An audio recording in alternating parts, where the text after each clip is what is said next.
एक बार सभी भैयाओं का, सभी बहनों का हार्दिक स्वागत, अभिनंदन। बच्चों, आज का जो टॉपिक है वो है number of chromosomes in different parts of plants. पौधों के विभिन्न भागों में गुणसूत्रों की संख्या। ये टॉपिक मैंने आज इसलिए चूज कर रखा है क्योंकि जो है इससे बोर्ड के एग्जाम में क्वेश्चन आते हैं, सॉल्व आते हैं, और बच्चे क्या करते हैं, हमारे स्टूडेंट जो है इन क्वेश्चनों को सॉल्व नहीं कर पाते, उसमें मिस्टेक करते हैं। तो इसलिए जो है एक क्वेश्चन नीचे लिखा है मैंने, अभी इसको सॉल्व कराएंगे। उससे पहले आपको जो है एंजियोस्पर्म की लाइफ साइकिल को समझाऊंगा मैं। अब देखिए, ये आपका एंजियोस्पर्म प्लांट्स है। एक आवर्तबीजी पौधा है। क्या होता है? एक आवर्तबीज जो पौधा होता है वो क्या होता है? बीजाणु उद्भिद होता है। स्पोरोफाइट ट्यूबन होता है। उसमें जड़, तना और पत्तियां होती हैं। उसके बाद इस पर जब पुष्प लगता है, फ्लावर लगता है, तो फ्लावर भी क्या होता है? एक आवर्तबीजी पौधों का जो पुष्प होता है वह क्या होता है? आपका बीजाणु उद्भिद होता है। तब देखो फ्लावर लगा, इस फ्लावर में क्या बना? आपका मेल पार्ट, और आपका क्या बना? Female part. एंडोसिम क्या है? फ्लावर का मेल पार्ट। गाइनोसिम क्या है? फ्लावर का फीमेल पार्ट। ठीक है। अगर हम बात करते हैं एंडोसिम की, तो पुंगमू का समूह क्या होता है? पुंकेसर। एक पुंकेसर के 3 भाग होते हैं। सबसे ऊपर अंतर, उसके नीचे क्या होता है? कनेक्टिव और फिलामेंट। ठीक है। ऐसे ही जो है एक कार्पेल के जो है 3 भाग होते हैं। सबसे ऊपर स्टाइल, उसके बाद स्टिग्मा और ओवरी। और ओवरी के अंदर क्या होते हैं? ओवीर होते हैं। एंथर कहाँ होते हैं? परागधानी के अंदर। अब देखिए, इस एंथर से क्या बनेगा? माइक्रोस्पोरोजिनियस टिश्यू बनेंगे। और ओव्यूल से क्या बनेगा? न्यूसेलस। क्या होता है न्यूसेलस? आपने देखा कि बीजांड का जो मोस्टली पार्ट्स होता है वह पैरेन्काइमा टिश्यू का बना होता है। उसको क्या बोलते हैं? न्यूसेलस। अब देखो, इससे क्या बनेंगे? दोनों से माइक्रोस्पोरोजिनियस टिश्यू से क्या बनेगा? आपका माइक्रोस्पोर मदर सेल। और न्यूसेलस से क्या बनेगा? Megaspore mother cell. ये सभी क्या होते हैं? ट्वेन होते हैं। ठीक है, बीजाणु होते हैं। ठीक है। अब देखो, यहाँ पर गुरु बीजाणु बन गए, गुरु बीजाणु मात्र कोशिका और लघु बीजाणु मात्र कोशिका। इसमें क्या होता है? अणुसूत्रीय विभाजन, जिससे क्या बनते हैं? गुरु बीजाणु, और जिससे क्या बनते हैं? लघु बीजाणु। ठीक है। तो ये कहने का मतलब मेरा क्या है, जब लघु बीजाणु मात्र कोशिका और गुरु बीजाणु मात्र कोशिका में अर्धसूत्री विभाजन होता है तो उससे क्या बनते हैं? गुरु बीजाणु और लघु बीजाणु। लघु बीजाणु क्या बोलते हैं? पोरण, परागकण बोलते हैं। ठीक हो गया। उसके बाद माइक्रोस्पोरन से क्या बनेगा? मेल गैमेटोफाइट बनेगा। और मेल गैमेटोफाइट बनेगा तो कितने मेल गैमेट्स बनेंगे? 2। इसी प्रकार मेगास्पोर से क्या बनेगा? एम्ब्रियोसेक। इसको बोलते हैं भ्रूणकोश। क्या होता है भ्रूणकोश? एक बार देख लीजिए, ये भ्रूणकोश का डायग्राम है। इसमें जो 3 सेल ऊपर होती हैं और इसमें 3 सेल आपके नीचे होती है, और बीच में होती है आपकी 2 सेल। ठीक है। ऊपर का जो पार्ट होता है क्या होता है? आपका एगापेटस। ये होता है आपका एंटीपोडल सेल। ये होता है आपका पोरल न्यूक्ली, और बाद में क्या जाता है? सेकेंडरी न्यूक्लियस में कन्वर्ट हो जाता है।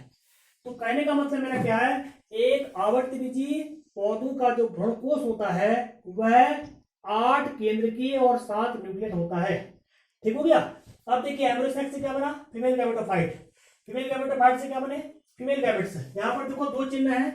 एक चिन्ह ये है, ये साइन है आपका मेल का, और ये साइन आपका होता है फीमेल का। ठीक है। अब गैमेट्स बन गए, गैमेट्स बन गए तो यहाँ पर क्या होगा? साइनगेमी। साइनगेमी का मतलब क्या होता है? फर्टिलाइजेशन, यानी कि the fusion of male and female gametes are called syngamy. ठीक हो गया। अब साइनगेमी के बाद क्या बनेगा? जाइगोट बनेगा। जाइगोट क्या होता है? 2n। जाइगोट से क्या बनेगा? एम्ब्रियो। एम्ब्रियो क्या होता है? 2n। और एम्ब्रियो से क्या बनेगा? एक नए प्लांट बनेगा, और नया प्लांट भी क्या होता है? 2n।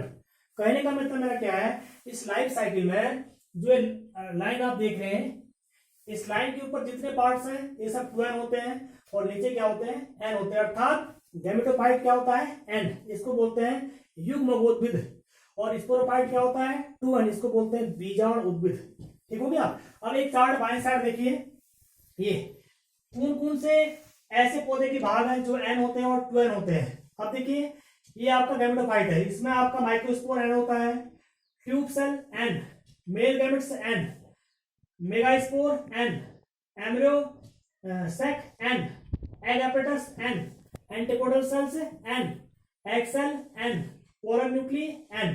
इसी प्रकार से कौन से पार्ट जो है 2n होते हैं? स्पोरोफाइट 2n होते हैं। इसमें आपका zygote embryo, endosperm, radicle, plumule, cotyledons, nucellus, integuments, microspore mother cell, megaspore mother cell, ovary wall, androecium, gynoecium, calyx, corolla, stamen, leaf, root and stem, ये सब पार्ट क्या होते हैं, 2n होते हैं। अब मेरा उद्देश्य क्या है कि आपको एक क्वेश्चन समझ में आ जाए। अब एक सवाल लिखा देखो, यदि किसी आवर्तबीजी पादप में गुणसूत्रों की द्विगुणित संख्या 42, 2n बराबर 42 है, तो निम्न में गुणसूत्रों की संख्या बताइए। इसमें पहला आपका था परागकोश। अब परागकोश में कितने होंगे दिया है, कितने गुणसूत्र हैं 42, ये 2n में है, ये दिया है। अब आपको निकालने हैं परागकोश में कितने गुणसूत्र होंगे। या परागकोश कहां पर होता है आपका, ये एंथर, इसको बोलते हैं परागकोश। और परागकोश क्या है आपका, स्पोरोफाइट 2n, तो कितने होंगे परागकोश में 42, ठीक हो गया, क्योंकि परागकोश क्या है, बीजाणुउद्भिद है। उसके बाद दूसरा आपका आता है माइक्रोस्पोर मदर सेल, सूक्ष्म बीजाणु जनन कोशिका, ये माइक्रोस्पोर मदर सेल, ये भी क्या है आपके स्पोरोफाइट 2n है। ये सभी कितने गुणसूत्र होंगे 42। परागकण, पोलन, ये देखो नीचे आए, परागकण क्या होते हैं, मेल गैमेटोफाइट की प्राइमरी सेल होती है और हैप्लॉइड होते हैं। अब हैप्लॉइड का मतलब n, अगर 2n का मान कितना है 42 है, तो n का मान कितना हो जाएगा 21, अर्थात परागकण में कितने गुणसूत्र होंगे 21। भ्रूण, ये एम्ब्रियो, आप देख लें डायग्राम में, एम्ब्रियो का है क्या है, स्पोरोफाइट 2n है, इसमें कितने गुणसूत्र होंगे 42। पत्ती कोशिका, पत्ती कहां लगती है, एक प्लांट में लगती है, ठीक है, तो प्लांट क्या है स्पोरोफाइट 2n, तो पत्ती कोशिका में कितने गुणसूत्र होंगे 42। भ्रूणकोश, अब भ्रूणकोश यहां पर बनाए एम्ब्रियो सैक, एम्ब्रियो सैक में देखो आपने देखा जो ऊपर क्या होते हैं एग एपेटस, ये इसमें कितने ये होता है आपका n, और ये पोरन न्यूक्ली क्या होता है आपका 2n, और आपका एंटीकोडन सेल क्या होता है n। कहने का मतलब मेरा क्या है कि अगर हम बात करते हैं एक भ्रूणकोश की, तो इसमें अंडउपकरण n होता है, प्रतिमिक कोशिकाएं n होती है, और पोरन न्यूक्ली या सेकेंडरी न्यूक्लियस क्या होता है 2n। कहने का मतलब मेरा यह है कि अंडउपकरण में गुणसूत्र होंगे 21, प्रतिमुख कोशिकाओं में 21, और ध्रुवीय केंद्रक या द्वितीय केंद्रक में होंगे 42। और आपका अंतिम इसमें आता है भ्रूणकोश, इसको बोलते हैं एंडोस्पर्म। अब देखो एंडोस्पर्म क्या होता है, देखो ये एंडोस्पर्म है आपका, ये इसमें कितने गुणसूत्र होंगे, एंडोस्पर्म में क्या होता है हमेशा 3n होता है, क्योंकि ये क्या करता है भ्रूण को पोषण प्रदान करता है। देखो इसमें क्या होता है, जब दूसरा मेल गैमेट्स किससे फ्यूज करता है, सेकेंडरी न्यूक्लियस से, तो क्या बनता है इसमें, ये आपका n होता है, ये आपका 2n होता है, तो ये क्या हो जाएगा आपका 3n, ठीक है। ये वो इसको बोलते हैं ट्रिपल फ्यूजन, क्या बोलते हैं ट्रिपल फ्यूजन। तो ये क्या होगा इसका 3n, n का मान 21 है, तो 21 गुणा 3 कितने लेंगे गुणसूत्र 63। कहने का मतलब मेरा यह है कि भ्रूणकोश में कितने गुणसूत्र लेंगे 63, क्योंकि भ्रूणकोश क्या होता है 3n।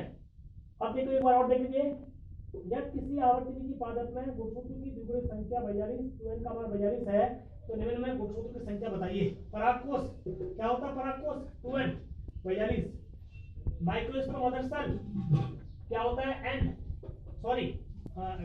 42, परागकण n 21, भ्रूण 2n 42, पत्ती कोशिका 2n 42, भ्रूणकोश। अब भ्रूणकोश पर 3 कंडीशन है, एग सेल में 21, प्रतिमुख कोशिकाओं में 21, और पोलर न्यूक्लिया सेकेंडरी न्यूक्लियस में 42। और आपका लास्ट है भ्रूणकोश एंडोस्पर्म, इसमें ये क्या होता है 3n, अगर n का मान 21 है तो 3 से गुणा कर देंगे 63 गुणसूत्र हो जाएंगे, ठीक है। तो इस तरह के क्वेश्चन आपके बोर्ड एग्जाम में आते हैं, और आप लोग जो है ऐसे क्वेश्चनों को आप सॉल्व करेंगे। तो एक क्वेश्चन आज आपको मैं दे रहा हूं घर के लिए, होमवर्क लिखिए, यदि एक मटर की कायिक कोशिका में गुणसूत्र की संख्या 14 है, तो निम्न में गुणसूत्र की संख्या बताइए।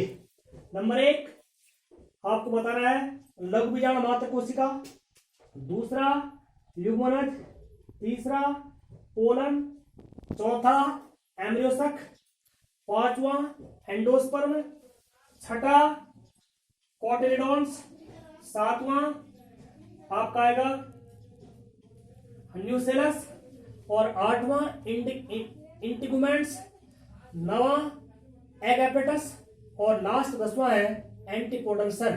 इस क्वेश्चन को जो है आप लोग घर में करेंगे, ऐसा प्रयास करेंगे और इसको समझिए। आज के लिए इतना काफी है।